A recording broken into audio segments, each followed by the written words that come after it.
नमस्कार, DD news पर आप दो टूक देख रहे हैं। मैं हूं अशोक श्रीवास्तव और रात के 10 बज चुके हैं और डीडी न्यूज पर रात 10 बजे के मायने होता है दमदार 10।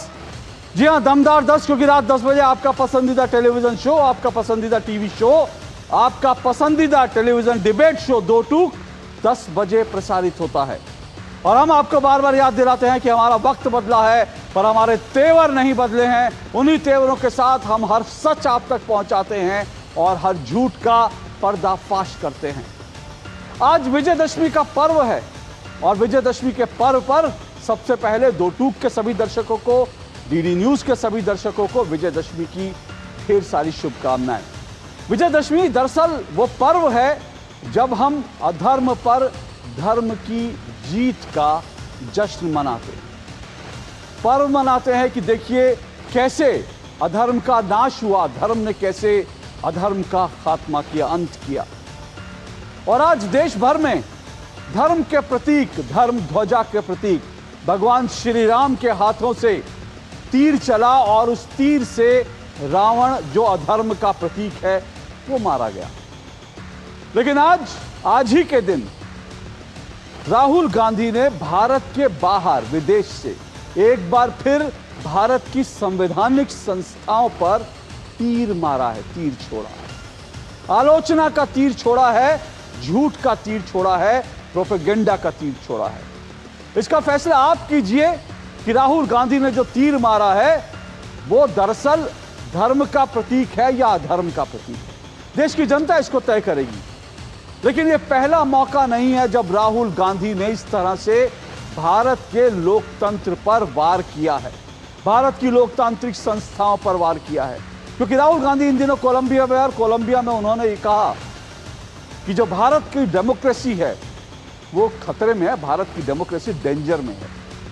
और इस तरह के बयान राहुल गांधी ने पहली बार नहीं दिया है। लेकिन सवाल यह उठता है कि राहुल गांधी क्यों भारत के बाहर जाकर भारत के चुनाव प्रणाली पर, भारत की डेमोक्रेसी पर, भारत के लोकतंत्र पर सवाल उठाते हैं। दुनिया भारत के लोकतंत्र का लोहा मानती है।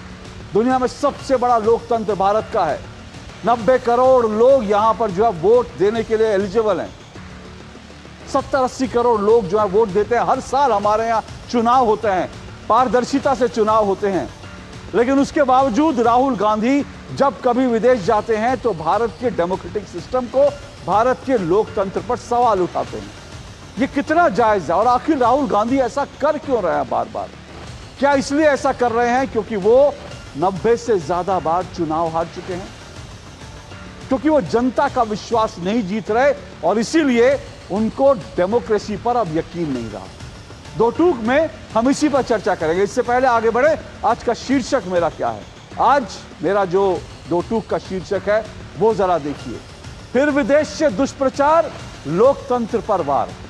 राहुल गांधी ने एक बार फिर से विदेश से दुष्प्रचार किया है और भारत के लोकतंत्र पर वार किया है। वो लोकतंत्र जिसकी चर्चा दुनिया भर में होती है और जिससे दुनिया सीखती है, उसी लोकतंत्र को हम डिस्क्रेडिट करने पर तुले हुए हैं। राहुल गांधी डिस्क्रेडिट करने पर तुले हुए हैं। इसी को लेकर आज हम चर्चा करेंगे, क्योंकि राहुल गांधी का बयान कोलंबिया से आया और इधर भारत में बीजेपी ने इस पर ऐतराज जताया। तो इससे पहले कि आगे बढ़ें, जरा सुन लीजिए राहुल गांधी ने क्या बयान दिया कोलंबिया में और बीजेपी ने किस तरह से इस पर पलटवार किया। सुनिए जरा।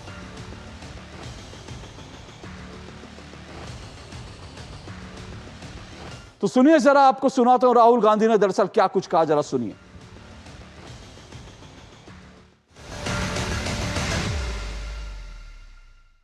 The single biggest risk is the attack on democracy that is taking place in India. Because India has multiple religions, multiple traditions, multiple languages, and India actually is a conversation between all its people. And different traditions, different religions, different ideas require space. And that the best method for creating that space is the democratic system. And currently there is a wholesale attack on the democratic system in India. Allowing these different traditions to thrive, giving them space to express themselves is very important for a country like India. We can't do what China does, which is suppress people and run an authoritarian system. Our design just will not accept that. Colombia के Bogota में कहा है कि भारत में लोकतंत्र नहीं है, लोगों को बात करने की आजादी नहीं है। अगर कोई व्यक्ति सबसे अधिक आजादी से देश के विकास को, भाजपा को और प्रधानमंत्री मोदी जी को गाली देते हैं तो राहुल गांधी है। अब आप चीन की तारीफ कर रहे हैं कि भारत तो दुनिया की बड़ी ताकत नहीं बन सकता, लेकिन चीन दुनिया का नेतृत्व कर सकता है। भारत के आर्थिक विकास पर भी आपको आपत्ति है, रोजगार नहीं मिलता। आज भारत दुनिया की चौथी बड़ी इकोनॉमी है, तीसरी बनने के रास्ते पर है। तो आपका चीन प्रेम दिखाई पड़ता है और भारत के अपमान करने का आप कोई भी अवसर छोड़ते नहीं हैं। हम उसकी बहुत ही भर्त्सना करते हैं, लेकिन पीड़ा तब होती है जब दूर कोलंबिया में भी भारत को अपमानित करने का बेशर्मी के साथ राहुल गांधी कोई अवसर नहीं छोड़ते। ये बहुत निंदनीय है।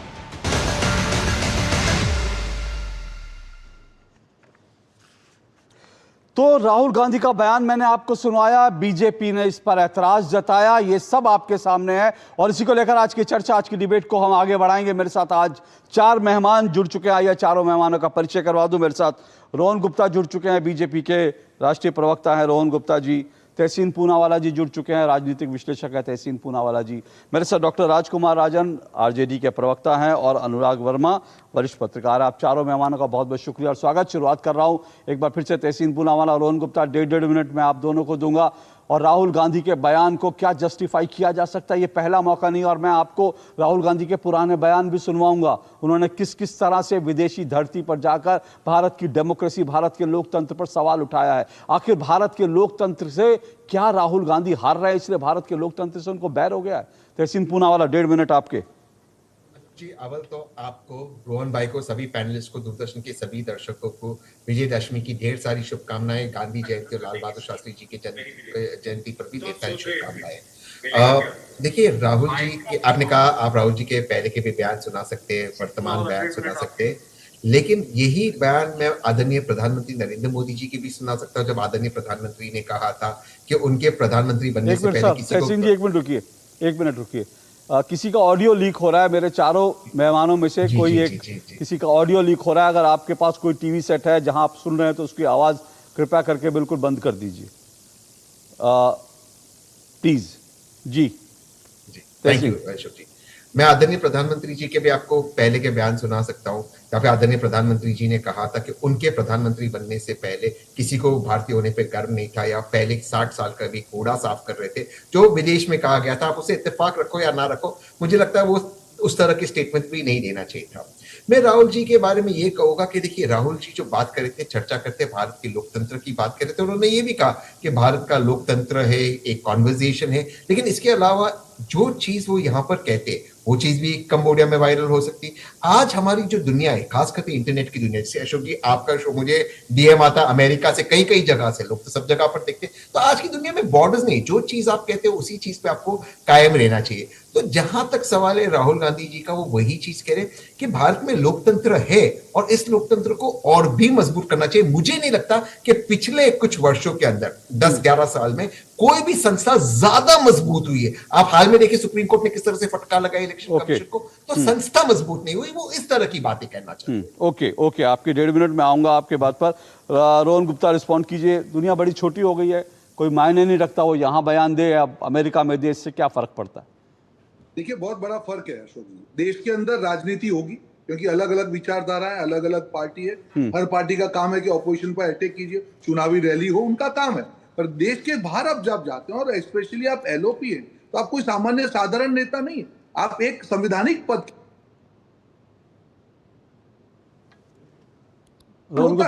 आप कहीं ना कहीं विरोध करते करते, मोदी जी का विरोध करते आप देश का विरोध करने लगेंगे तो ये नहीं चलेगा। और ये पहली बार नहीं हुआ यूनियन ऑफ स्टेट कहना, जब ट्रंप ने कहा डेड इकोनॉमी है, जबकि हाईएस्ट हमारा तिमाही ग्रोथ है, विश्व में सबसे ज्यादा है, हमारे एस्टिमेट से भी ज्यादा है, और आप कहते हैं कि भारत डेड इकोनॉमी है। तो ये क्या हुआ? क्या विदेशी हाथ पे हम प्रोपेगेंडा पे नाचेंगे? और आप कहते हैं कि लोकतंत्र कमजोर हुआ। लोकतंत्र को सबसे कमजोर करने का काम तो आप करते हैं। जब चुनाव आयोग पे हाथ पैर बिना के आप आरोप लगाते हैं, एक संवैधानिक संस्था है, आज तक इसका एक सबूत अशोक जी ये लोग नहीं दे पाए, तो लोकतंत्र को कमजोर करने का प्रयास कौन कर रहे हैं? खुद ही तो कर रहे हैं ना। आपका अधिकार है, आप सवाल पूछिए, पर सवाल के पीछे अगर आपके तथ्य नहीं होंगे या आपके पास सबूत नहीं होंगे तो देश की जनता भरोसा नहीं करेगी, और आपकी मजबूरी हो जाएगी कि देश की जनता अब आपकी आवाज नहीं सुन रही है तो विदेश में जाके हल्ला और करे जिससे सुनाई दे, पर उससे आपको और नुकसान हो रहा है, क्योंकि जनता से आप और दूर होते जा रहे हैं। जनता को यह पसंद नहीं है। अशोक जी, हरियाणा का चुनाव था, तब ये स्टेटमेंट आया था पहले राहुल जी का, और तब हरियाणा में क्या डैमेज हुआ, मैं उस चुनाव में था, पर समझने को तैयार नहीं है। कौन उनके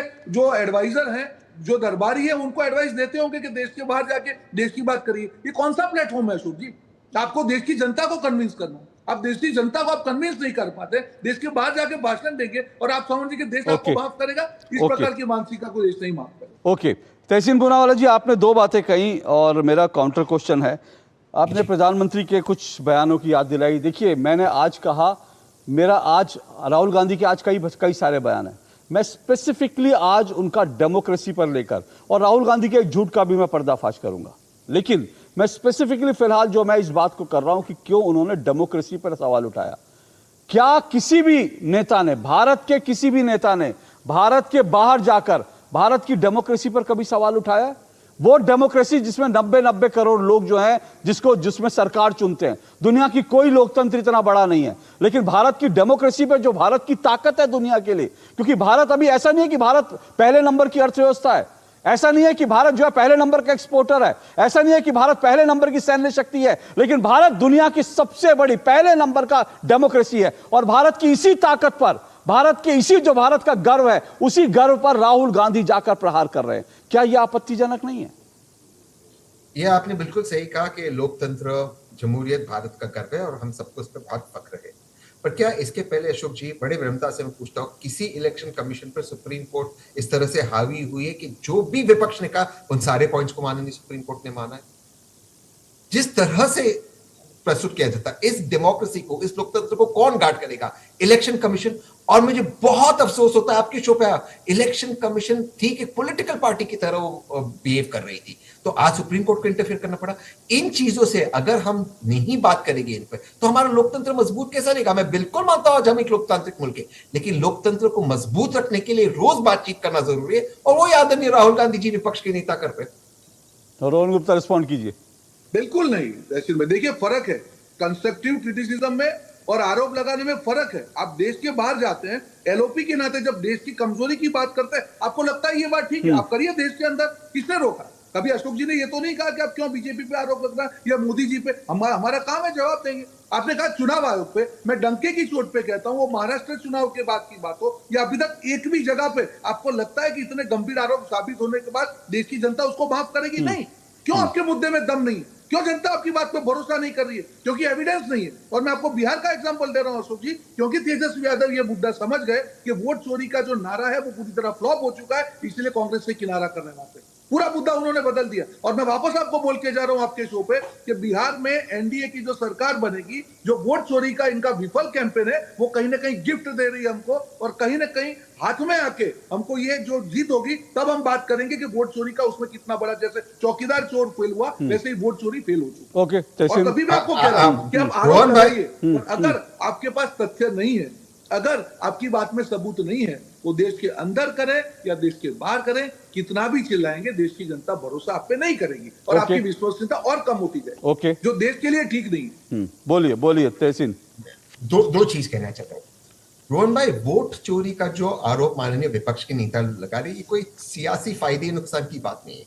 वो एक मुद्दा उठा रहे, बिहार का के बहुत अन्य मुद्दे हैं, विकास का मुद्दा, रोजगार का मुद्दा, पलायन रोकने का मुद्दा, जो अलायंस कर रही है इंडिया अलायंस, लेकिन ये सियासी मुद्दा नहीं। इसके अलावा मैं आपके दो बात से इत्तेफाक करता हूं।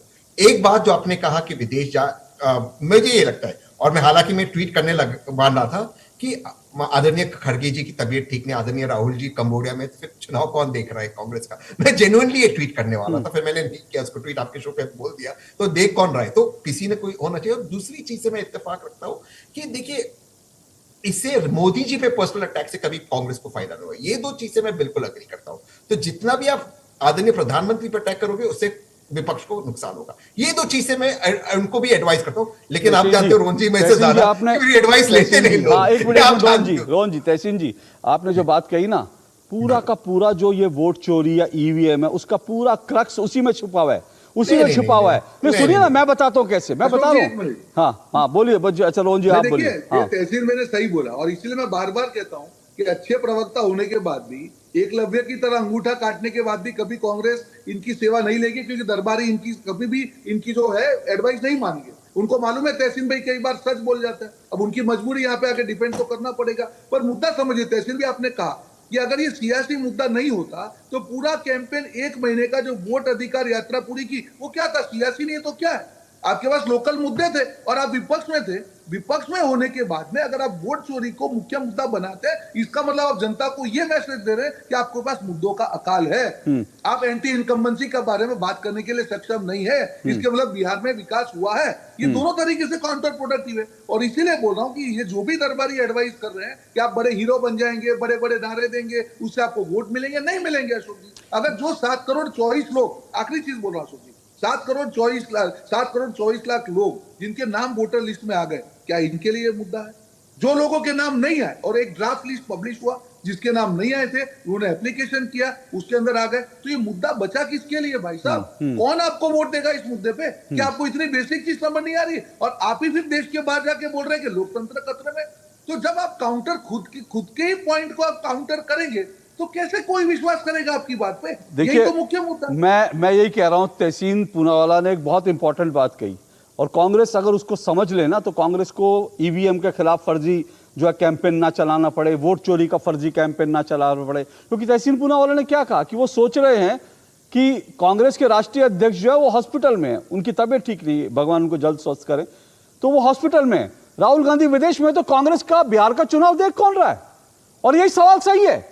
और आप पिछले चुनावों को उठा के देख लीजिए, देश में जब कभी भी कोई इंपॉर्टेंट चुनाव होता है, राहुल गांधी भारत का चुनाव छोड़कर विदेश में होते हैं। वो ठीक चुनाव से पहले विदेश में होते हैं, नतीजा आने वालों तो विदेश में होते हैं, और उसके बाद अगर एक व्यक्ति बार बार जो है चुनाव को बीच में छोड़ करके विदेश चला जाता है, जनता के बीच नहीं रहता, जनता के मुद्दे नहीं उठाता, तो जनता उसे क्यों वोट देगी? और जब जनता उसे वोट नहीं देगी तो फिर उसके बाद छाती पीटेंगे कि ईवीएम में गड़बड़ थी, वोट चोरी हो गया।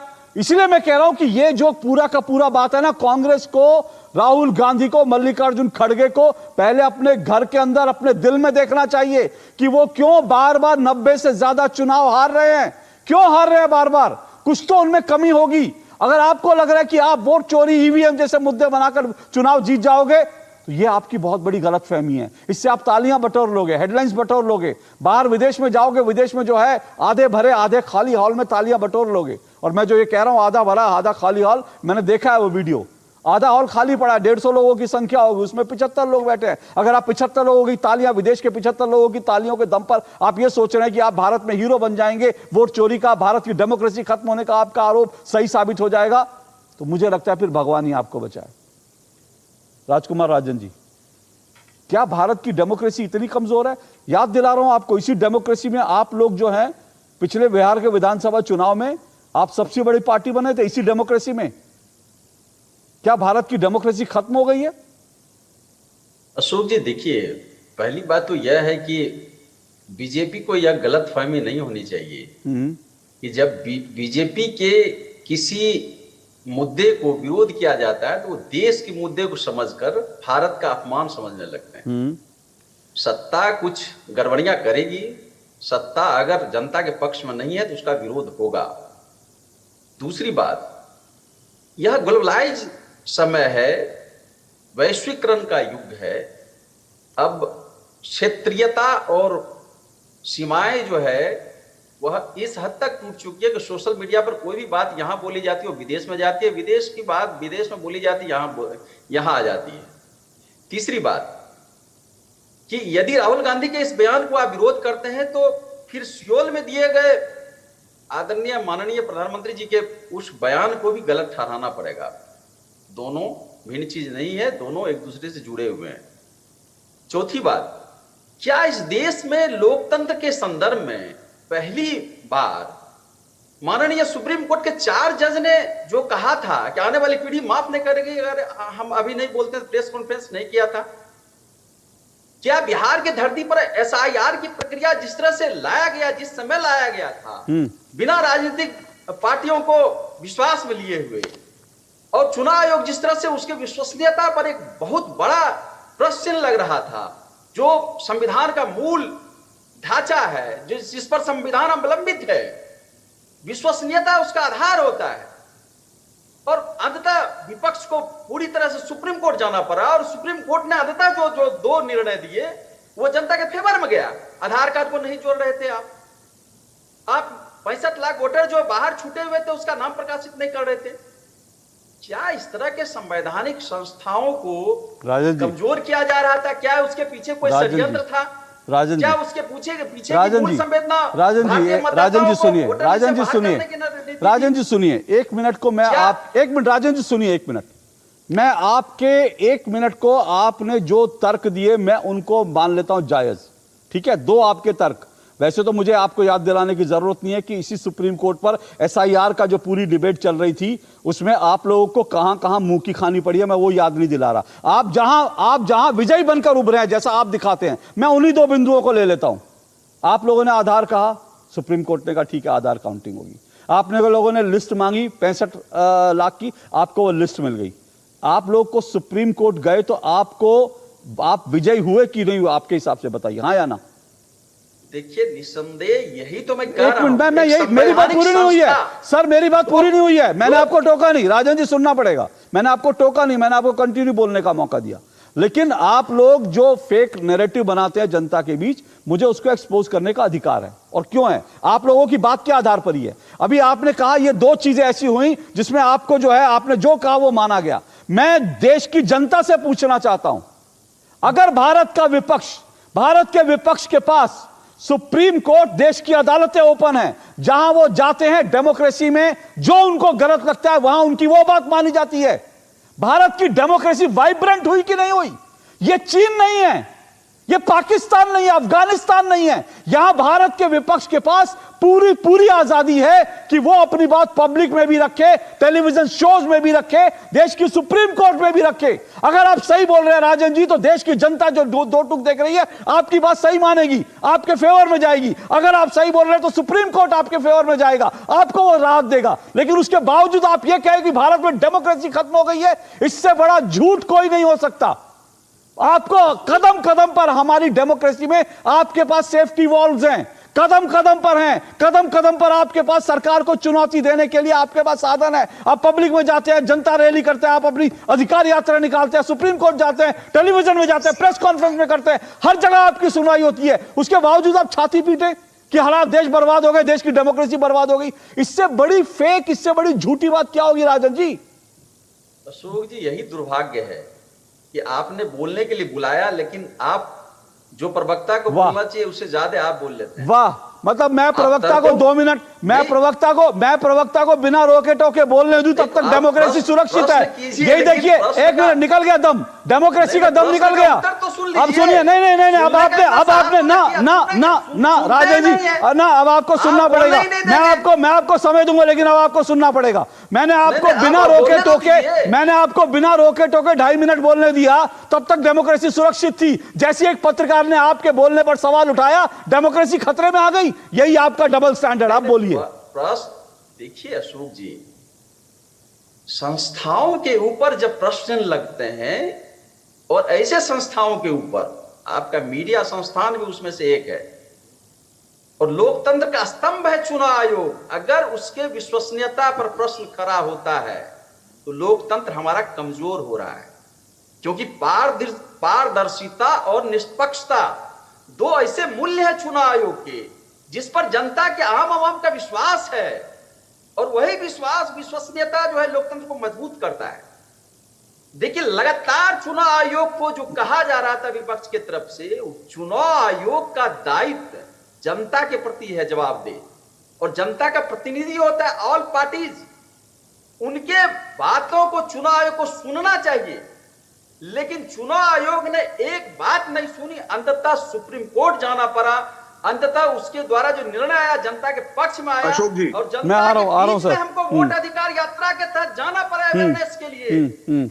यही तो मैं कह रहा हूं, यह जो संस्थाएं हैं, जो लोकतंत्र के स्तंभ है, उस पर विश्वसनीयता का सवाल उठ रहा है। इसीलिए ये कहा जा रहा है कि लोकतंत्र कमजोर हो रहा है। लोकतंत्र का जो मजबूत स्तंभ है, उसका जो डिसीजन है, उसका निर्णय है, वह जनता के पक्ष में होना चाहिए। रोहन गुप्ता बोलिए। देखिए अशोक जी, अभी जो लोकतंत्र के ऊपर अब ये कहा कि लोकतंत्र कमजोर हो रहा है, लोकतंत्र के ऊपर प्रहार हो रहा है, उसी का जवाब इनकी सवाल में ही है। अगर आपको लगता है कि लोकतंत्र पर प्रहार हो रहा है, आपको लगता है कि चुनाव आयोग कुछ गलत कर रहा है, तो आप सुप्रीम कोर्ट में क्यों नहीं जा रहे? क्यों आपको सुप्रीम कोर्ट पे भरोसा नहीं है? जब राहुल गांधी जी को ये पूछा गया कि आप कोर्ट का दरवाजा खटखटाएंगे, सुनिए ना, लोकतंत्र बचाने का मेरा काम नहीं है, मैं तो ये कैसे, ये तो दो रोहन गुप्ता की आवाज, देश के संवैधानिक संस्था के ऊपर आरोप लगा रहे हैं, और अगर आप में इतनी हिम्मत नहीं है कि आप सुप्रीम कोर्ट में जाके उसको प्रूव कर पाए, तो मतलब देश की जनता समझ रही है कि आपके आरोप में दम नहीं है। यही तो मुख्य मुद्दा है। कहां पे बचा लोकतंत्र? आपको न्यायतंत्र पे भरोसा नहीं है, आपको चुनाव आयोग पे भरोसा नहीं है, आपको प्रोसेस पे भरोसा नहीं है, और फिर आप आरोप के आरोप लगाए जा रहे हैं। देखिए एक मिनट, रुकिए राजन जी रुकिए, मैं आपको मौका दे रहा हूं ना। आपने दोबारा आपको बिना नहीं, एक मिनट जवाब। सर, पत्रकारों को भी सुनना चाहिए ना। अभी तो आप पत्रकारिता के लिए बड़ी आवाज उठा रहे थे, अब जब पत्रकार बोलने लगते हैं तो आपको तकलीफ हो जाती है। तो सुनिए तो सही जरा, मैं तो फैक्ट्स पे बात कर रहा हूं, मैं कोई इधर उधर की बात नहीं करता हूं। मैं हमेशा फैक्ट्स लेके बैठता हूं। देखिए, मेरा सवाल, आपने कहा ना, बिल्कुल पारदर्शिता से काम होना चाहिए इस देश में, चाहे वो चुनाव आयोग हो, चाहे मीडिया हो। अब मीडिया, राजन जी, मीडिया के ऊपर सवाल मत उठाइएगा मेरे शो में। मैं मीडिया के हर तरह के दौर को देख चुका हूं, और अगर मैंने कहानियां बतानी शुरू करी ना, मैंने वो दौर भी देखा है। मैं नलिनी सिंह के साथ मैंने शुरुआत करी थी अपनी टेलीविजन पत्रकारिता की, और नलिनी सिंह आप अच्छी तरह से जानते हैं। लालू राज में सुनिए ना, अब सुनिए, अब सुनना पड़ेगा। नलिनी सिंह का नाम सुनते ही आपको क्यों मिर्ची लगी? सर सुनिए, मैं बताता हूं। अब आप सुनिए, अब सुनना पड़ेगा। आप सुनिए क्यों मिर्ची लगी इनको। मैंने कहा, मैंने नलिनी सिंह के साथ टेलीविजन पत्रकारिता की शुरुआत की थी, और नलिनी सिंह देश की वो महिला पत्रकार है जिन्होंने सबसे पहले बिहार के अंदर लालू राज में किस तरह से बंदूकों के दम पर बूथ लूटे जाते थे, उसकी सबसे पहले रिपोर्टिंग जो है नलिनी सिंह ने करी।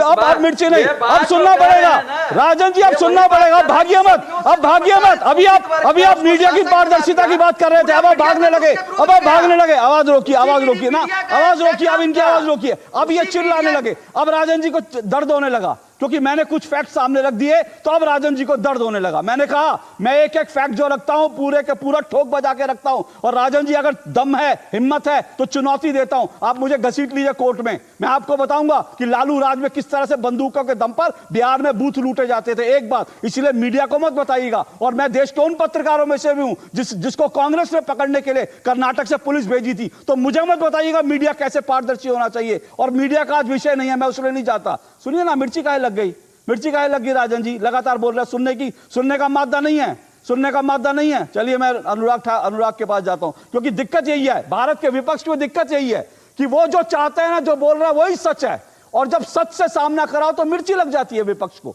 क्यों भाई, क्यों मिर्ची लग जाती है? और मैं फिर से कह रहा हूं, सवाल उठाने की बात करी थी ना राजन जी आपने, बिल्कुल भारत के विपक्ष को सवाल उठाने का पूरा अधिकार है, बिल्कुल अधिकार है। लेकिन भारत के विपक्ष को यह अधिकार नहीं है कि वो विदेश में जाए और विदेश में जाकर यह कहे कि विदेशी ताकतें भारत की डेमोक्रेसी में हस्तक्षेप करें। यह अधिकार आपको नहीं है। आपको कहिए, आपको भारत की सुप्रीम कोर्ट है, सब जगह आप जाइए, लेकिन यह कहना कि विदेशी ताकतें यूरोप और अमेरिका चुपचाप क्यों बैठे हैं, भारत में डेमोक्रेसी खत्म हो रही है, और आप कहें भारत की विदेशी ताकतों को कहें, आप में और ईस्ट इंडिया कंपनी में क्या फर्क हुआ कि आप चाहते हैं कि भारत को विदेशी शक्तियां आके भारत में हस्तक्षेप करें? यह दिक्कत है आप लोगों के साथ। दिक्कत यह नहीं है कि आप लोग ट्रांसपेरेंसी की बात कर, दिक्कत यह ना आप लोग अराजकता की बात करते हैं। दिक्कत उस बात से है। ये बात उसको कहने का अधिकार नहीं है जो कोरिया में जाकर जो दूसरे पार्टी के लोग फिर आगे उसी बात से एक मिनट आप तीसरी बार एक मिनट अपने दर्पण को तो फिर अपने आंख से देखो। एक मिनट आप तीसरी बार ये बात बोल रहे हैं। सुनिए सुनिए राजन जी, कुछ नया तर्क रखिए। आप तीसरी बार बोल रहे हैं। मैंने आपको तहसीन जी को एक मिनट, आप तीसरी बार ये रख रहे हैं। मैंने ना आप कुछ नया तर्क लाइए ना सर, नहीं तो मैं अगले मेहमान के पास जाऊं। आप तीसरी बार, मैंने आप लोगों को, एक मिनट, मैं अनुराग आ रहा हूं, मैंने एक मिनट ना ये जो बार बार प्रधानमंत्री की आड़ में आप लोग छुप रहे हो ना, पहले तहसीन ने कहा, अब आप 2 बार 3 बार इसी बात को दोहरा रहे हो। तो मैं साफ कह दूं, मेरी आज की विषय, मैंने ये सवाल कतई नहीं उठाया कि बाहर जाकर आप बोल नहीं सकते। मैंने तो एक बार भी नहीं कहा। आप लोग बार बार प्रधानमंत्री की आड़ में छुप रहे हो। मैं कह रहा हूं कि बाहर जाकर, विदेशी धरती पर जाकर भारत की सबसे बड़ी ताकत पर आप लोग जो प्रहार कर रहे हैं, भारत के डेमोक्रेटिक सिस्टम को जो तबाह करने पर तुले हैं, मेरा सवाल उस पर है। अनुराग वर्मा बोलिए। अशोक जी, एक जो नया तमाशा विपक्ष ने बना लिया है कि जहां पे उनके राहुल गांधी जी, उनके नेताजी लोगों की जो है कोई आलोचना कोई पत्रकार कर देता है, तो उस पत्रकार को वो गोदी मीडिया बता देते हैं, उस पत्रकार की विश्वसनीयता पे ही सवाल उठाने लगते हैं। पुलिस बेचते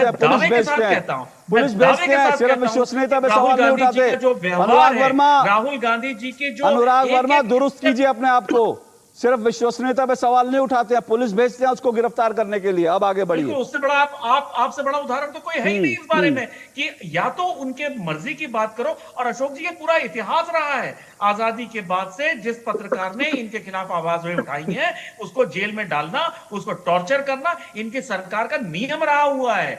आज जब ये इनके नेता पे कोई भी सवाल उठ जाता है तो पत्रकार बेईमान हो गया, पत्रकार गोदी मीडिया हो गया। अब मैं दावे के साथ कहता हूं अशोक जी, जो इनके नेता जिस तरह की विदेशों में जाके या देश में जिस तरह की बातें करते हैं, मैं दावे के साथ कहता हूं कोई भी पत्रकार जो देश के लिए थोड़ा सा भी जिम्मेदार है, जिसके देश के प्रति थोड़ा सा प्रेम है, वो राहुल गांधी जी के किसी एक्ट की तारीफ कर ही नहीं सकता है।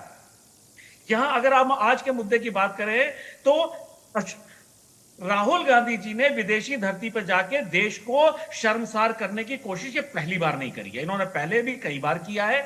और यहां तक कि इनके नेता, बहुत बड़े एक नेता, वो पाकिस्तान में जाके ये बोलते हैं कि आप हमारी सरकार बना दीजिए। क्या पाकिस्तान में बैठ के वो जो है पाकिस्तान ये डिसाइड करेगा कि इस देश में सरकार किसकी बननी है? इन लोगों ने क्या, ये लोग किस तरह का नशा करते हैं, ये इन्हीं लोगों को पता होगा, जो इनके नेता और राहुल गांधी जी जिस तरह की बातें करते हैं। ओके, देखिए मैं बताऊं दरअसल क्या है आज। एक मिनट, हाँ अनुराग जी, एक मिनट।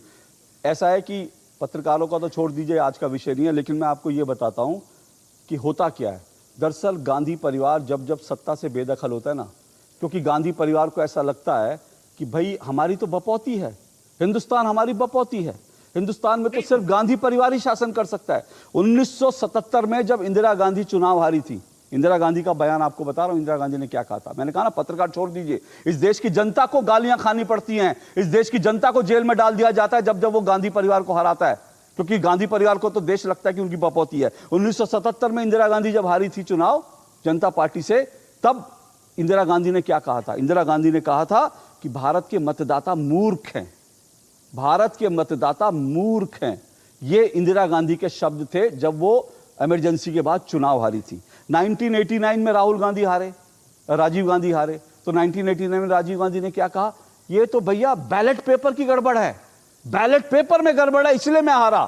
तो सोचिए, मतदाता मूर्ख थे, बैलेट पेपर में गड़बड़ था, फिर उसके बाद ईवीएम ले आए, फिर राहुल गांधी हारे तो ईवीएम गड़बड़ हो गया, ईवीएम पर ऊपर कोई आरोप नहीं लगा पाए तो वोट चोरी हो गई। तो मतलब ये एक तरह का ना, मतलब आपने देश की जनता को मूर्ख समझ रखा है कि आप जो कहेंगे देश की जनता उस पर ताली पीटेगी। एक छोटा सा ब्रेक ले रहा हूं, छोटी सी बात ऐड करूंगा, मैं छोटी सी बात, ब्रेक ले रहा हूं, ब्रेक के बाद आता हूं। आपके घर के खाने में रेस्टोरेंट जैसा स्वाद ले आए MDH का शाही पनीर मसाला। पनीर को क्या मस्त बना डाला। मेरा कान खड़ा हुआ जब जोजी बोला, तुम तो गाड़ी इतना सेफ चलाते हो, तुमको मोटर इंश्योरेंस की क्या जरूरत है। जब कोकोनट हिट किया, जोजी यू टर्न लिया। सॉरी, इट्स ओके जेटा, मोटर इंश्योरेंस है इसके पास है ना। Joji is a coconut, but अपना श्रीनिवासन अच्छा किया इंश्योरेंस लिया। इच्छाओं की कोई उम्र नहीं होती, आज हो या कल आंखों में हरदम चमकती, कल भी रहे आज के ठाट, ना हो टेंशन रिटायरमेंट के बाद, हाँ करनी है तैयारी NPS जरूरी है। दीदी नौकरी लग गई। अरे वाह, बधाई हो। तो अब तो ढेर सारी शॉपिंग। हाँ दी, नया मोबाइल। अरे रुको शहजादे, सैलरी से पहले खर्चे। इंस्टेंट लोन भी तो मिलता है। पहले बजट बनाना सीखो, फिर खर्च करो। पर दी, देखो, कमाई का एक हिस्सा हमेशा बचाना चाहिए, लेकिन पार्टी देने से नहीं बचोगे तुम। हाँ दी, पार्टी मेरी, बजट तुम्हारा। अच्छा। आरबीआई कहता है, सही वित्तीय बर्ताव करे आपका बचाव। वाह, गाय तुम्हारी माता है ना? तो पशुहार के नाम पर जहर क्यों खिलाता है?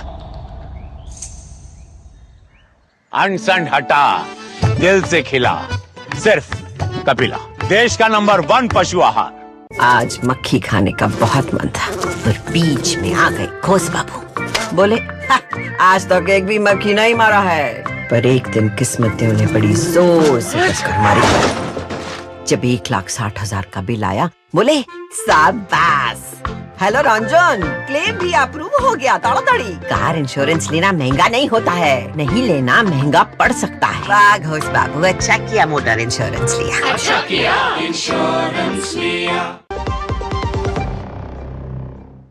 दो टुक आप देख रहे हैं। दो टुक में आज हम चर्चा कर रहे हैं। राहुल गांधी कोलंबिया में हैं, भारत से दूर हैं, और कोलंबिया में उन्होंने एक बार फिर भारत की डेमोक्रेसी को लेकर सवाल उठाया है कि भारत में डेमोक्रेसी जो है वो खतरे में है। ये उन्होंने कहा है, मीडिया की आज़ादी खतरे में, अभिव्यक्ति की आज़ादी खतरे में है, वो तमाम चीज़ें वो कहते रहे हैं। अब बीजेपी ने इस पर पलटवार किया है। भारत में वोट चोरी को लेकर कांग्रेस और उनके सहयोगी दल लगातार एक माहौल बना रहे हैं, वोट चोरी का आरोप लगा रहे हैं। मामला सुप्रीम कोर्ट में भी है, और साथ साथ जो है वो बिहार में चुनाव में भी बहुत कुछ तय होना है। लेकिन इस सब के बीच राहुल गांधी ने जब ये बयान दिया तो बीजेपी ये सवाल उठा रही है, विदेश में जाकर इस तरह के बयान देना गलत है। सवाल यह है कि विदेश में जाकर शायद पहले भी नेताओं ने बयान दिया होगा, लेकिन मेरा मूल सवाल यह है कि विदेश में जाकर भारत की डेमोक्रेसी को डिस्क्रेडिट करना, जो भारत की ताकत है, क्या वो सही है? इससे पहले कि मैं आगे बढ़ूं, 4 मेहमान मेरे साथ जुड़े हुए हैं। मेरे साथ जो हैं मेरे साथ रोहन गुप्ता बीजेपी से जुड़े हुए हैं, मेरे साथ तहसीन पूनावाला जुड़े हैं, राजनीतिक विश्लेषक हैं। डॉक्टर राजकुमार राजन जो जुड़े हैं, आरजेडी के प्रवक्ता हैं। अनुराग वर्मा वरिष्ठ पत्रकार हैं। देखिए, इससे पहले कि मैं आपके पास एक छोटी सी जानकारी मैं सिर्फ शेयर कर रहा हूँ, और मैं ये सवाल भी दर्शकों के सामने रख रहा हूँ कि भारत में अभिव्यक्ति की आज़ादी नहीं है, पारदर्शी तरीके से काम नहीं होता, तो मतलब आपको कैसी आज़ादी चाहिए? अब देखिए, आज रामनवमी, आज जो है, आज दशहरे का त्यौहार है, लेकिन कल तमिलनाडु के अंदर, इसी देश में, अब मैं इसीलिए पूछ रहा हूँ कि आपको कितनी आज़ादी और चाहिए, कितनी आज़ादी और चाहिए? कल तमिलनाडु के अंदर भगवान राम की प्रतिमा का दहन किया गया है। देश में रावण दहन हो रहा है, लेकिन तमिलनाडु में बाकायदा, अब तमिलनाडु में किसकी सरकार है मुझे बताने की ज़रूरत नहीं, राम जी जिनको जो है पूजा जाता है, उनकी प्रतिमा का दहन किया गया है। तो इससे भी ज़्यादा आज़ादी चाहिए। फरवरी 2016 में जेएनयू में नारे लगे थे, भारत तेरे टुकड़े होंगे इंशाअल्लाह इंशाअल्लाह।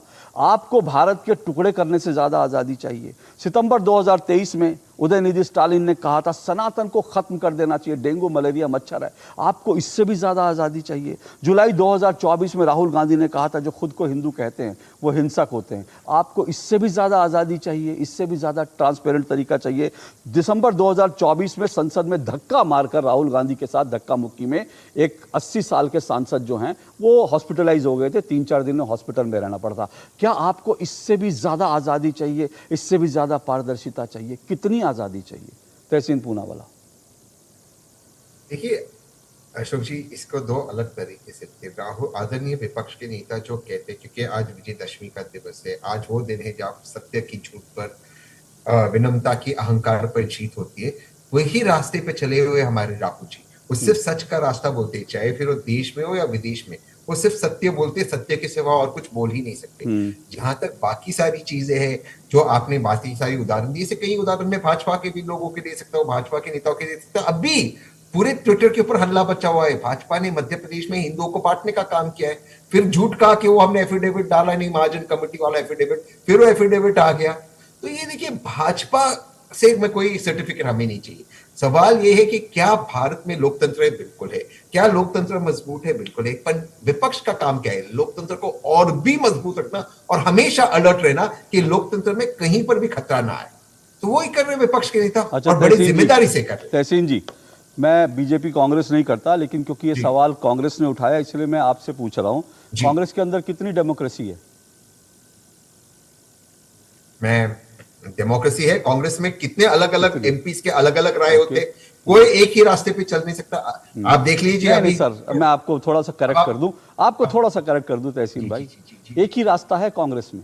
उस एक रास्ते से इधर नहीं जाया जा सकता। पी चिदम्बरम, अभी 2 दिन पहले पी चिदम्बरम का बयान आया था, उन्होंने कहा था कि घुटने टेक दिए थे, सरेंडर कर दिया था।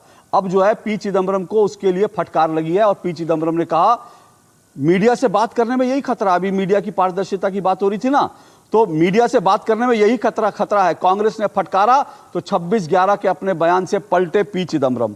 ठीक है, 1 मिनट सर, मैं बता रहा हूं, कांग्रेस में एक ही रास्ता है। राजन्ना ने वोट चोरी को लेकर कहा, अरे हमारी नाक के नीचे कर्नाटक में वोट चोरी हो रही थी, ये सब वोटर लिस्ट की गड़बड़ी हमारी नाक के नीचे हो रही थी। राहुल गांधी ने कहा गेट आउट। राहुल गांधी ने कहा यहां कोई डेमोक्रेसी नहीं चलेगी, आपके अपने विचार अपनी जेब में रखिए। राजन्ना साहब ने कहा मैं इस्तीफा दे दूंगा, उन्होंने कहा नहीं इस्तीफा नहीं, इनको बर्खास्त करना चाहिए। बर्खास्त हो गए, ठीक है ना। संघ की प्रार्थना गाई थी डीके शिव कुमार ने, क्या उन्होंने कहा भाई एक प्रार्थना है, और उस प्रार्थना की लाइन भी क्या थी, नमस्ते सदा वत्सले मातृभूमि। तो उन्होंने भारत माता की वंदना की एक लाइन कही थी, क्योंकि वो संघ गाता है, उनको कहा माफी मांगो।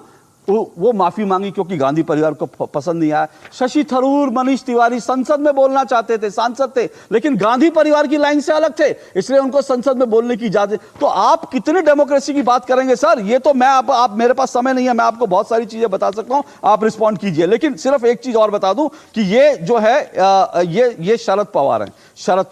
शरद पवार के बारे में खबर है, शरद पवार कांग्रेस के इससे बड़े कोई नेता हो सकते थे।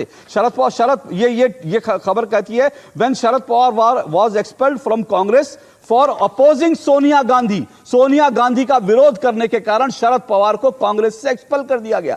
तो कांग्रेस में एक ही रास्ता है, इसीलिए मैं कह रहा हूं कांग्रेस में खुद में डेमोक्रेसी लाए, उसके बाद देश की डेमोक्रेसी की चिंता करे तो ज्यादा अच्छा। बोलिए।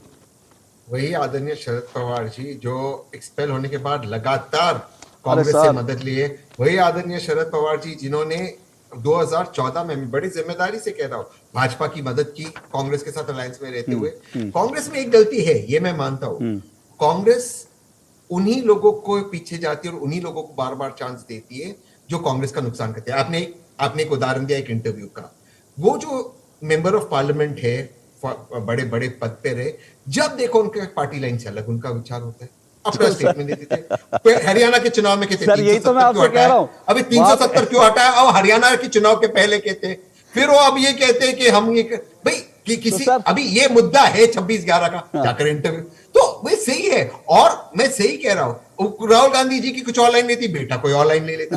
तो कहीं ना कहीं ये होना चाहिए, कहीं ना कहीं पार्टी को डिसिप्लिन रखनी चाहिए, और इसमें मैं कांग्रेस के साथ हूं। ये जो लोग, और इसके पहले सर ने बात की, कौन सी लाइन लेते, राहुल गांधी की लाइन लेते, किसकी लाइन लेते, उनको चुनाव से पहले हटा दिया गया क्योंकि डैमेज हो रहा था, फिर ले लिया गया। सर मैं यही कह रहा हूं, कांग्रेस में एक लाइन है सर, और कोई मैं उसकी आलोचना नहीं कर रहा, आप एक लाइन रखें, लेकिन मैं यही कह रहा हूं कांग्रेस में एक लाइन है, गांधी गांधी गांधी, और गांधी के बाद उनका परिवार सारा, तो वो वही लाइन है, उसको जो टो नहीं करेगा उसको उसके लिए डेमोक्रेसी की कोई मायने नहीं रखता। तो कांग्रेस को थोड़ा अपना घर देखना चाहिए, उसके बाद डेमोक्रेसी की चिंता करे तो मुझे लगता है वो ज्यादा बेहतर होगा। रोहन गुप्ता रिस्पॉन्ड करें।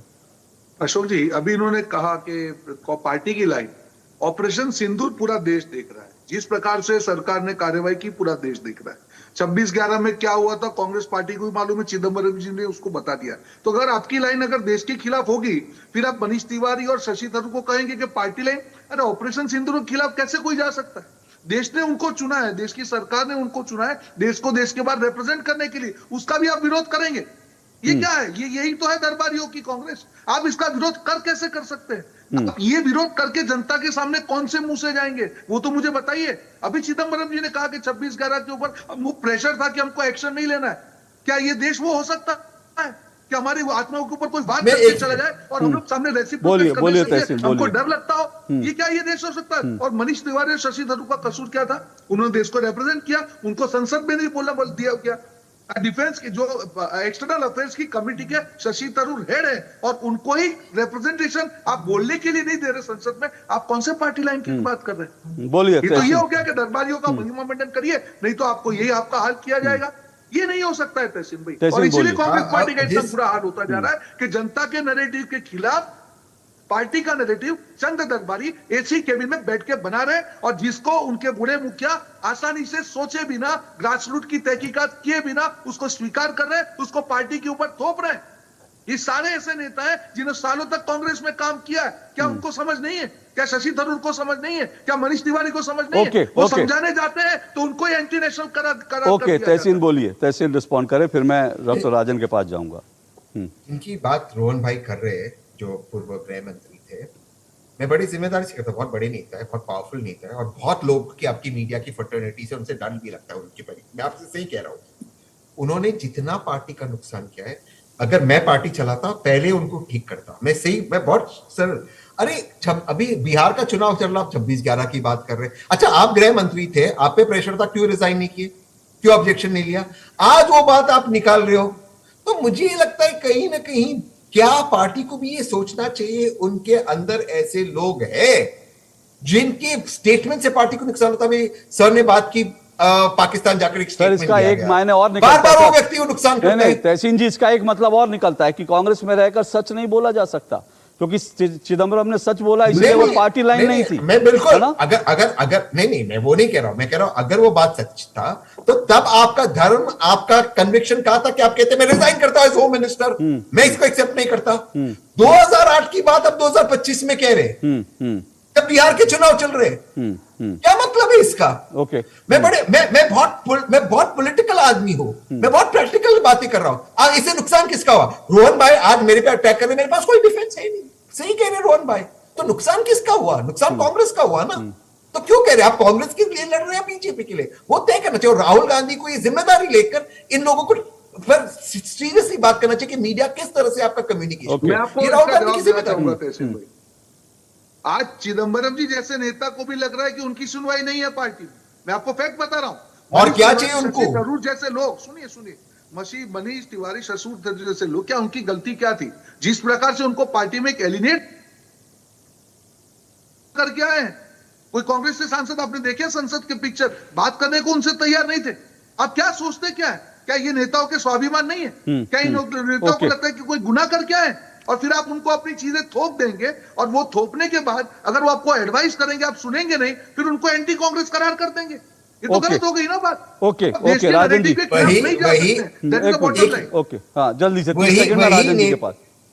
देखिए समय कैसा बदलता है। वही चिदम्बरम जी जिनको मैं डिफेंड कर रहा था, आज मैं उनके बारे में कह रहा हूँ। रोहन जी जिनको अटैक करते थे, बीजेपी के सबसे भ्रष्ट नेता, आज रोहन जी उनको डिफेंड करे। समय कैसे बदलता है, ये समय का आप भी देखिए चक्र कैसे बदलता है। जो आपने कहा ना कि चिदम्बरम जी को ये करना था, मैं उसका जवाब आपको दे रहा हूं कि आप किसी भी नेता को ये नहीं कर सकते। आपके बड़े नेता है, या तो फिर इतने साल क्यों आपने उन्होंने सत्ता में रखा, क्यों मंत्री बनाया? उस टाइम पे एक्शन ले लेते। जब वो सच बोलते हैं, बिल्कुल वो सच बोलते हैं तो एंटी कांग्रेस हो जाते हैं। हाँ, चलिए, ओके, चिदम्बरम से हटके मैं आज के विषय पर, जो मूल विषय जो फिर आओ।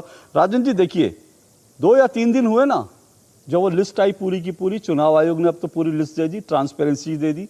आपके जिला जो अध्यक्ष थे, हर जिले में दिया, एक जिलेवार लिस्ट दे दी है कि भैया ये लिस्ट है और अब जिसमें है आप जाइए।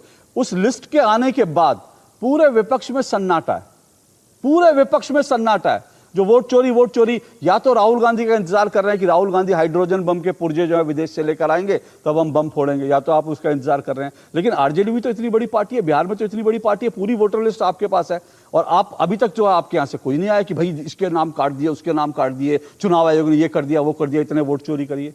बताइए क्यों सन्नाटा, क्यों इतना? अशोक जी, सन्नाटा इसलिए है कि सन्नाटा के पीछे का जो संघर्ष है उसको आप नजरअंदाज कर रहे हैं। वही चुनाव आयोग है जो लगातार विपक्ष 2 महीने से लगातार संघर्ष कर रहा था कि आधार कार्ड को जोड़ दिया जाना चाहिए, क्योंकि बिहार की जो पृष्ठभूमि है, उस पृष्ठभूमि में जो 11 सूची के कागजात मांगे गए थे वह संभव नहीं था देना। लेकिन चुनाव आयोग एक नहीं सुना, लगातार संघर्ष करते रहा। सेंट्रल मीडिया का डिबेट का शो इसी पर था। अंततः हम लोग सुप्रीम कोर्ट गए, सुप्रीम कोर्ट ने आदेश दिया, अंतरिम आदेश में जो ऑर्डर किया उस आदेश को मानना पड़ा। तो अब आप संतुष्ट है ना? हमारी जीत है। अब आप संतुष्ट है जीत से? कारण अब आप जीत से संतुष्ट है ना सर? सुन लीजिए, हाँ। अशोक जी, इस जीत का कारण है कि हम जनता के बीच गए, जनता के अवेयर किए। वोटर अधिकार यात्रा इतना सफल अधिकार यात्रा था कि संविधान की जो चुनौती थी कि मतदाता का जो अधिकार है, मतदाता सूची में सर अब आप संतुष्ट है ना? अधिकार को षड्यंत्र किया सर जा रहा बहुत था। संघर्ष किया आपने, उसको बहुत हमने संघर्ष, बचाया। सर बहुत संघर्ष किया आपने। मेरा छोटा सा सवाल है, अब आप संतुष्ट है ना? क्योंकि लिस्ट तो 3 दिन से आपके पास है, अब आप संतुष्ट है ना? क्योंकि आपने कहा हम जीत भी गए और आपका संघर्ष रंग लाया और लिस्ट आपके पास ट्रांसपेरेंट तरीके से पहुंच गई, तो अब आप संतुष्ट है ना? बिल्कुल। देखिए सामान्य तौर पर बहुत सारी मुश्किलें थी, वो दूर हुई। अरे सर लेकिन मेरा कुछ सवाल का, कठिनाइयां अभी भी है। राजन जी उस मेरे कठिनाई सवाल पर का, हम विचार राजन कर जी रहे मेरे हैं, सवाल देख का रहे जवाब हैं तो दीजिए ना। क्या राजन जी, दिक्कतें राजन जी हैं। देखिए, राजन जी देखिए, मैं बहुत अहम पड़ाव पर बहुत अहम सवाल कर रहा हूं। आपकी सारी बातें मैं मान गया, आपने कहा हम जीत गए, हमने ये किया, वोटर अधिकार, जनता हमारे साथ थी, आप लोगों ने बिल्कुल तहलका मचा दिया, आप लोगों को आजाद। अब आप संतुष्ट है ना? 3 दिन से लिस्ट मिली है, खामोशी है, इसका मतलब अब आप संतुष्ट हैं पूरी तरह से। देखिए अशोक जी, लिस्ट मिली है, उस पर हम विचार कर रहे हैं, बहुत सारे कंप्लेन आ रहे हैं। अगर कोई कठिनाई होगी तो सुप्रीम कोर्ट में अभी डेट लगा हुआ है। देखिए यही सारा खेल है। देखिए हाँ आ रहा हूँ रोहन जी आ रहा हूँ। देखिए बाहर होगा तो हम निरस्त कर देंगे। यही सारा खेल है, यही सारा खेल है। मैं फिर से दोबारा दर्शकों को याद दिला रहा हूं कि भाई आप सुप्रीम कोर्ट में जीत रहे हैं। अभी राजन जी बार बार 2-3 बार कह चुके, हम सुप्रीम कोर्ट में गए, हमको जीत मिली, हमारा संघर्ष रंग लाया। अरे आपको अगर सुप्रीम कोर्ट आपकी हर शिकायत पर आपके एक्शन ले रहा है, तो फिर आपको क्या शिकायत है भाई कि आप भारत के बाहर जाकर ढिंडोरा पीटे कि भारत को, और कहे कि भारत में डेमोक्रेसी खत्म हो गई है। और यह भी बता दूं मैं, सुप्रीम कोर्ट राहुल गांधी नहीं गए थे। राहुल गांधी ने तो कहा था मेरे जिम्मा नहीं है भारत की डेमोक्रेसी को बचाना, मैं कोई जिम्मेदारी नहीं ले रहा हूं भारत की डेमोक्रेसी। और राहुल गांधी ने कहा कि भैया मैं कोई सुप्रीम कोर्ट नहीं जाऊंगा, मुझे सुप्रीम कोर्ट नहीं जाना, ना मुझे चुनाव आयोग जाना। चुनाव आयोग ने बुलाया, चुनाव आयोग जाने से मना कर दिया, सुप्रीम कोर्ट जाने से मना कर दिया। तो हर जगह आप मना करते हैं, लेकिन विदेश में जाकर जो है आप दुष्प्रचार करते हैं। शिकायत इससे है। रोहन जी बोलिए। देखिए इसी को कहा जाता है कि थप्पड़ मार के गाल को लाल रखना। ये पूरी प्रक्रिया चुनाव आयोग ने डे 1 से एसआईआर की स्थापित की थी कि पहले ड्राफ्ट लिस्ट को पब्लिश किया जाएगा, उसके बाद जो आपत्ति होगी, और ये तारीख भी तय थी। तो ये तो मॉरल विक्ट्री हो गई। इनको लगा पत्थर मार के भाग जाएंगे, इस बार पकड़े गए। अब मॉरल विक्ट्री क्लेम करते जाए, जनता के बीच में जाएंगे, बिहार की जनता सफाया कर देगी, तब मालूम चलेगा बिहार की क्या हुई है। वो क्या एपी वोटर बता पाए क्या किया उन्होंने था? कहा कि ये गलत है। चुनाव ये तो आयोग के प्रोसेस साथ है ना। मिलकर बिहार के चुनाव आयोग ने क्या षड्यंत्र कहा? कर रहे थे। राजन जी, पब्लिश कर देंगे, उसके बाद जो आपको आपत्ति है बोला ये कैसे मॉरल विक्ट्री।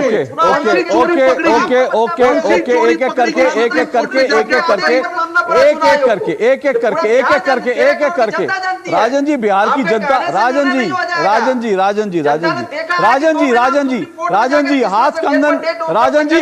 जी हाथ कंगन को आरसी क्या, पढ़े लिखे को फारसी क्या। अभी 2 महीने में बिहार की जनता क्या कर रही है वो सब फैसला सामने आ जाएगा, कोई चिंता वाली बात नहीं है। लेकिन राजन जी सुनिए, मेरा निवेदन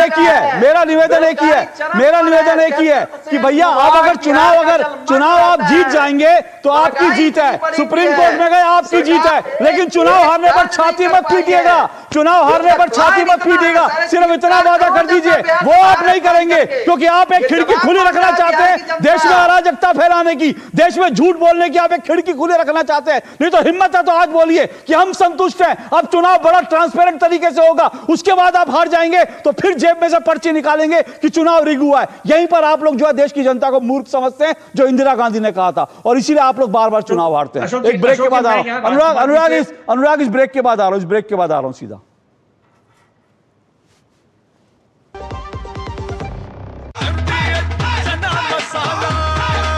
अब छोलिया हो या लोबिया, सफेद चने या काले चने, सब कुछ मजेदार बने।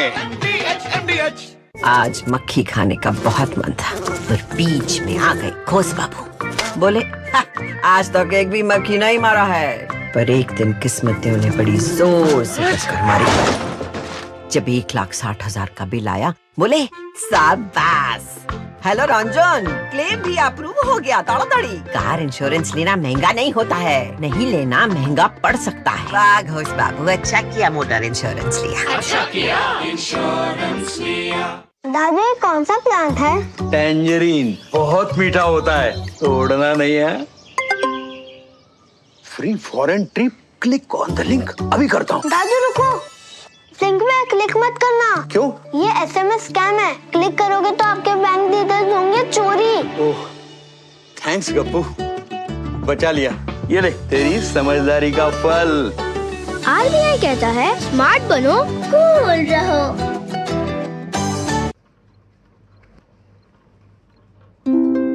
क्या सोच रहे हो? इस बार अगर दिवाली पर एसी लगा लिया तो बच्चों की मिठाई और कपड़ों के पैसे नहीं बचेंगे। चिंता मत करो, इस GST बचत उत्सव में नए एसी लेने पर हमें होगी पूरे 2800 की बचत। अब मिठाई भी आएगी और नए कपड़े भी। हर घर खुशहाली, GST बचत उत्सव वाली। लाल रंग इसका अपार, तीखा कम है फिर भी स्वाद। बेमिसाल बेमिसाल MDH Kashmiri. MDH Kashmiri. MDH। जब भी किसी का नुकसान होते तो लोग का कहते मालूम? का गई भैंस पानी में। पर हमरे गांव में नहीं, हमारे गांव में कहते हैं अच्छा क्या मोटर इंश्योरेंस लिया, वरना उधार लेना पड़ता गुरु। अच्छा किए हेल्थ इंश्योरेंस लिए, वरना गहने गिरवी रखने पड़ते, फिर बाढ़ आ गई। रमेश बोला अच्छा किए जो फसल का इंश्योरेंस लिए, वरना जमीन बेचनी पड़ती। भैंस तो पानी में जाएगी पर आपकी जमा पूंजी नहीं। इनके जैसे करोड़ों लोग यही कहते हैं। अच्छा किया इंश्योरेंस लिया। दो टुक आप देख रहे हैं। दो टुक में हम चर्चा कर रहे हैं। राहुल गांधी ने एक बार फिर से विदेशी धरती पर जाकर भारत के लोकतंत्र पर प्रहार किया है। कहा है भारत में डेमोक्रेसी जो है वो खत्म हो रही है, डेंजर में है। इन्हीं सब पे चर्चा कर रहे हैं। 4 मेहमान मेरे साथ जुड़े हुए हैं। मैं अनुराग आपके पास आ रहा हूं, लेकिन उससे पहले मैं एक बात बताना चाहूँ। राहुल गांधी की, एक मिनट तहसीन जी, राहुल गांधी की कुछ बातों से सहमत हुआ भी जा सकता है। भारत के कुछ हिस्सों में वाकई डेमोक्रेसी नहीं है, ये बात बिल्कुल ठीक बात है। मैं राहुल गांधी की इस बात का सपोर्ट करता हूँ। अब देखिए ना, मेरे हाथ में ये खबर है, आज विजयदशमी के दिन जो है 47 RSS के स्वयंसेवकों को तमिलनाडु में शाखा लगाने पर गिरफ्तार कर लिया गया। शाखा लगाने पर तमिलनाडु के अंदर 47 संघ के स्वयंसेवकों को गिरफ्तार कर लिया गया। वास्तव में डेमोक्रेसी तो नहीं है तमिलनाडु में, बंगाल में भी नहीं है, कर्नाटक का मैं खुद भुक्तभोगी हूं। तो कुछ हिस्सों में तो डेमोक्रेसी नहीं है, लेकिन दिक्कत यह है जिन हिस्सों में डेमोक्रेसी नहीं है उन हिस्सों में राहुल गांधी के या उनकी पार्टी या उनके समर्थकों की सरकार है, और वहां के बारे में वो कुछ नहीं बोलते, डेमोक्रेसी की चिंता नहीं करते। अनुराग। अशोक जी, बड़ा दुर्भाग्यपूर्ण है कि डेमोक्रेसी की बात वो लोग कर रहे हैं जिन्होंने एक परिवार और उनके परिवार के सदस्यों के अलावा इस देश को रूल करने के लायक कि किसी को समझा ही नहीं। इस कांग्रेस पार्टी ने जिस दिन से देश आजाद हुआ है, क्या हम ये चीज सोच पाए हैं कि इस परिवार के अलावा कोई इनकी पार्टी का मुखिया हो सकता है? किस तरह से सोनिया गांधी को अध्यक्ष बनाने के लिए, पर अभी तो खड़गे जी हैं, खड़गे जी तो परिवार के नहीं है। नहीं, खड़गे जी, अब आपको भी पता है ना कि सीताराम केसरी जी के साथ क्या हुआ था, कि ये जो बातें कही जाती हैं कि उनको बाथरूम में बंद करके रखा गया था सारे दिन सोनिया जी को अध्यक्ष बनाने के लिए। तो अध्यक्ष जो ऑर्नामेंटल अध्यक्ष चाहे जो हो जो नहीं हो वो आप छोड़ दीजिए। खड़गे जी क्या राहुल गांधी जी के खिलाफ बोलने की, एक शब्द बोलने की हिम्मत कर सकते हैं? आज एक आम आदमी के दिमाग में क्या है कि राहुल गांधी ही हैं जो हैं, और ये इस पार्टी का सबसे बड़ा दुर्भाग्य ये है कि आज जो इनको जो आसमान से जो जमीन पे आए हैं उसका सबसे बड़ा कारण ही यह है कि इन्होंने पार्टी में लोकतंत्र का मतलब ही ये समझा कि नेहरू गांधी फैमिली में हमें उनकी सिर्फ चरण वंदना करनी है। ये दुर्भाग्य रहा है इस पार्टी का। अच्छा अशोक जी, एक बात मैं पहले से आपसे बोलना चाह रहा हूं जल्दी। इस पूरे राहुल गांधी जी के इस भाषण में एक चीज और आज बड़ी विचित्र देखने को मिली, जो मैंने नोटिस करी। राहुल गांधी जी का चीन से प्रेम को छुपा हुआ नहीं, हमेशा उनके जो उनका एक्शंस रहते हैं उसमें चीन को लेके थोड़ा सा उनका झुकाव रहता है। लेकिन इस बार इन्होंने चीन की आलोचना करी।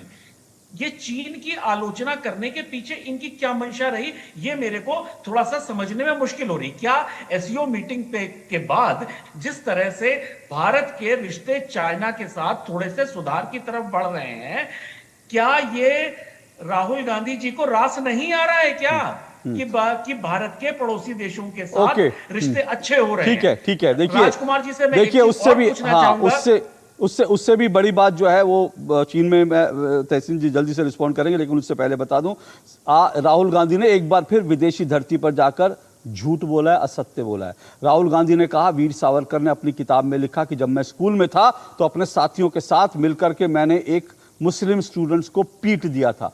ठीक है, ये जो वीर सावरकर के पोते हैं वो ऑलरेडी राहुल गांधी के 2023 में भी उन्होंने, राहुल गांधी ने इंग्लैंड में ये बात बोली थी और वीर सावरकर के पोते ने इस पर केस किया है। वो अदालत में बार बार वीर सावरकर के पोते कह रहे हैं कि राहुल जी एक बार वो किताब लाकर दिखा दीजिए जिसमें लिखा है वीर सावरकर ने। वीर सावरकर ने अपनी ऐसी किसी किताब में नहीं लिखा जिसको राहुल गांधी बार बार कोट कर रहे हैं। ऑलरेडी राहुल गांधी के ऊपर मानहानि का मुकदमा इस मामले में चल रहा है। आज फिर उन्होंने झूठ बोला है। बोलिए तहसीन जी, रिस्पॉन्ड कीजिए, 30 सेकेंड। देखिए अनुराग जी की मैं बहुत रिस्पेक्ट करता हूँ। कांग्रेस पार्टी 138 इयर्स ओल्ड पुरानी पार्टी है और नेहरू गांधी परिवार महज इसमें से 35-36 साल अध्यक्ष पद पर बैठे, बाकी 100 साल अलग अलग लोग बैठे हुए। ये बताता है कि कांग्रेस पार्टी सबसे डेमोक्रेटिक पार्टी है इस देश के अंदर। दूसरी बात, देखिए मैं दोबारा से कह रहा हूँ, इलेक्शन कमीशन के खिलाफ जीत मिला जो डॉक्टर साहब कह रहे हैं, बिल्कुल सही, हमें सुप्रीम कोर्ट में मिला, ये बताता है कि लोकतंत्र जीत है देश में। पर क्या इलेक्शन कमीशन को ये करना चाहिए कि हमें सुप्रीम कोर्ट जाना पड़े? इलेक्शन कमीशन खुद अपनी जिम्मेदारी नहीं निभा रहा था, ये खतरे की घंटी है और इसके खिलाफ हम ऑब्जेक्ट। ठीक है रोहन जी 30 सेकंड बस रिस्पॉन्ड कीजिए। देखिए वापस मैं उसी बात पे आता हूँ, आप लोकतंत्र पे खतरे की बात करते हैं, ना आप चुनाव आयोग का मान रहे हैं ना आप अपना सुप्रीम कोर्ट का मांग रहे हैं, तो आप लोकतंत्र की बात कर कैसे सकते हैं? आपको लगता है चुनाव आयोग गलत है तो सुप्रीम कोर्ट पे जाइए, आप बोलेंगे वहां पे भी आपको भरोसा नहीं है। मतलब जहां से भी आपकी जो बात है वो नहीं माने, उस पर आपको भरोसा नहीं, वो एंटी नेशनल है। और जो लोग आपकी बात मान ले वो आपके दरबारी बन के आपकी पॉलिसी को गलत करें जो देश को मंजूर नहीं है। देश के खिलाफ आप नहीं जा सकते, आपको ये चीज समझना पड़ेगा। देखिए फिर से कह रहा हूं कि राहुल गांधी चुनाव आयोग के कई बार बुलावे के बावजूद नहीं गए हैं। अगर चुनाव आयोग में जाते तो बेहतर रहता।